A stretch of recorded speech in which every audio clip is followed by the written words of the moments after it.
دوزخی کی مناجات، دوزخ میں پڑے ہوئے ایک شخص کی خدا سے التجا۔ اس دیر کہن میں ہیں غرض مند پجاری، رنجیدہ بتوں سے ہوں تو کرتے ہیں خدا یاد۔ مین میسج شیئر کا یہ ہے کہ اللہ تعالیٰ کو اس وقت پکارتا ہے انسان جب سارے راستے بند ہو جاتے ہیں۔ پوجا بھی ہے بے سود، نمازیں بھی ہیں بے سود، قسمت ہے غریبوں کی وہی نالہ و فریاد۔ مین میسج شیئر کا یہ ہے کہ امیروں سے، طاقتور لوگوں سے مروب ہونے کی ضرورت نہیں ہے غریبوں کو۔ جب ان کی جو نمازیں ہیں غریبوں کی وہ بھی فائدہ مند نہیں ہیں، نہ ہی مندر میں جانا، اور اس کی وجہ یہ ہے کہ یہ امیروں کو اپنا خدا بنائے ہوئے ہیں، اور اسی وجہ سے یہ ہر وقت جو ہے روتے رہتے ہیں غریب لوگ۔ ہیں گرچہ بلندی میں عمارت فلک بوس، ہر شہر حقیقت میں ہے ویرانہ آباد۔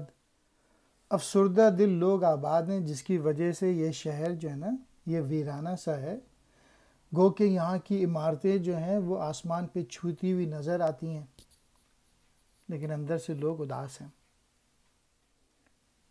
تیشے کی کوئی گردش تقدیر تو دیکھے، سیراب ہے پرویز جگر تشنا ہے فرہاد۔ تیشے سے مراد ہتھوڑے کی ہے، یعنی ہتھوڑا مار مار کے فرہاد نے پہاڑ کھود دیا تھا، لیکن اس کو شیریں پھر بھی نہیں ملی تھی۔ مین میسج شیئر کا یہ ہے کہ محنت کوئی اور کرتا ہے اور پھل کوئی اور کھاتا ہے سرمایہ داری نظام میں، یعنی کسان وغیرہ محنت کرتے ہیں اور بیچارے جو سارے زمیندار ہیں وہ سب لوٹ لیتے ہیں، تو مزدوروں کو جو ہے ان کا حق نہیں ملتا۔ یہ علم، یہ حکمت، یہ سیاست، یہ تجارت، جو کچھ ہے وہ ہے فکر ملوکانہ کی ایجاد۔ مین میسج شیئر کا یہ ہے کہ یہ جو سارا علم ہے، جو سیاست ہے اور سارا جو بزنس ہے، یہ سب فکر ملوکانہ جو بادشاہت سوچ کا نتیجہ ہے، جس سے غریبوں کو کچھ ملنے والا نہیں ہے۔ غریبوں کو اپنے لیے خود ہی سوچنا ہوگا۔ اللہ تیرا شکر کہ یہ خطہ پرسوس، سوداگر یورپ کی غلامی سے ہے آزاد۔